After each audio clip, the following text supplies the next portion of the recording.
बिस्मिल्लाहिर्रहमानिर्रहीम। हज़रत अनस रज़ी अल्लाह ताला अन्हो से रवायत है कि हज़रत मोहम्मद सल्लल्लाहु अलैहि वसल्लम ने फरमाया कि दुनियावी चीज़ों में से मुझे बीवी और खुशबू बहुत पसंद है और मेरी आँखों की ठंडक नमाज में रख दी गई है। ये हदीस सनन नसाई हदीस नंबर 3391 है।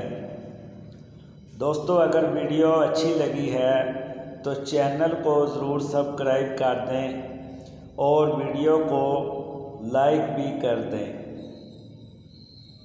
शुक्रिया।